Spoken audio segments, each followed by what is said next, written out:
So a lot of people say it's not about how hard you hit the ball. It kind of is.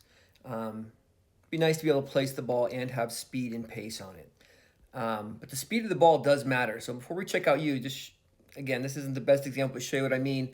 We get a kind of a floater return from Giron here, and you see Max over there be able to kind of get both feet set up, coil body segments, and cognitively he gets to direct the ball in the direction that he wants to go. So it's really that cognitive time to prepare mentally that allows you to get more direction on your ball. So yeah, if you hit harder, the ball comes back quicker, but it comes back with less direction. And you'd also rather have a ball come back quicker from your own power than your opponent able to create the power by coiling body segments. You see this here. Here's a better return.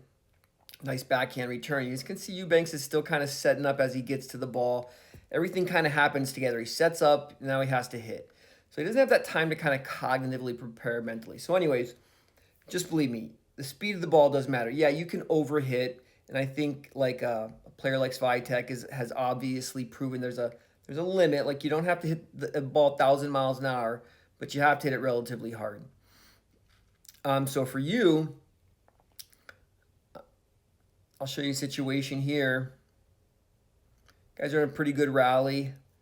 He gets to your backhand. And to me, like this is a ball you have time to set up on. I'm going to consider this a fundamental backhand. And we'll see it on this side a little closer, but you just kind of bunt at it. Your follow through stops a little short.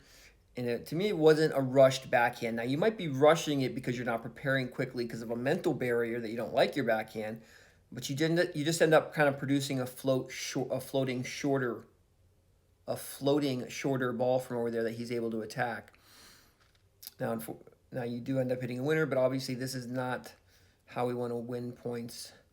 Even though I have a feeling you're probably pretty good at that, but in a lot of these returns that you end up bunting, you kind of bunt their backhand return, you block back, you have a great block, and if the ball was coming 120 miles an hour, that's going to help you. But I don't think that return needed to be bunted. I think you could have got a cut at it. And even here, we're going to talk to you about technically how you can hit a bigger backhand.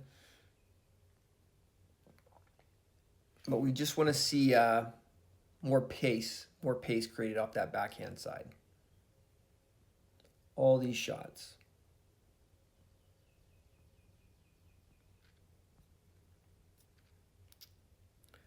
You ended up winning that one too, but here's another return where you just kind of bunt at it. Just unnecessary. You're just barely getting backhands back when you should be ripping them. Now, it's kind of a relatively easy fix because you have the most important part, which is understanding the racket face through contact. A lot of people don't have that, and they can't swing fast. If they swung fast, the ball would fly. They have to slow down their swing to make angular change through the hit. But you don't have to do that. You can literally just make the change. There's another passing shot, which I felt you have plenty of time to get set up on.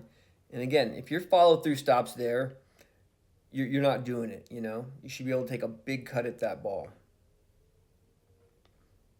And actually, you do kind of, I made Rafa a righty here, but you do kind of have a similar backhand to Rafa where he kind of initially takes it low and closed. Now, that's my fault because you didn't used to be like this. We fixed that. But you could still start high if you want. You can go back to starting high, and that'll help you with this. And also, I guarantee you'll still be getting low and closed. But even if you don't, you still have Rafael Nadal's backhand, which is greatly underrated in my opinion.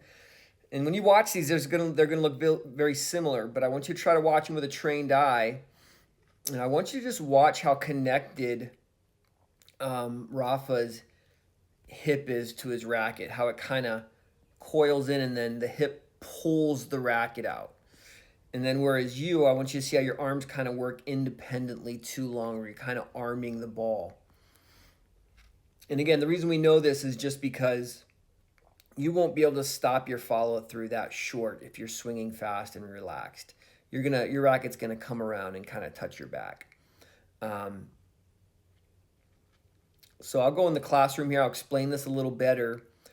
But how the kinetic chain works is it's not just, I say it's body segments separating and then coming back together with the ground reaction force, but even that doesn't describe how organic of a process it really is.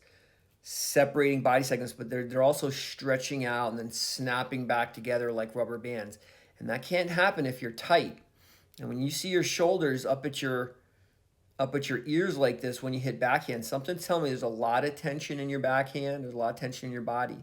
So learn to relax, learn to swing out faster, accelerate more, just get more ball speed, and it's gonna help you win more matches. But let's go in the classroom here. So it's kind of hard to describe because you could separate body segments and push off and still just move too tight as a unit.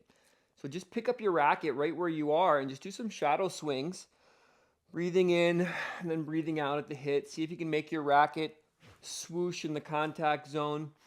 And just remember, it's a loose process.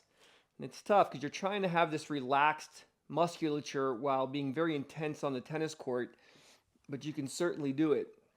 So just do shadow swings, get the feeling, and then go out and try to implement it in your practices and your practice matches.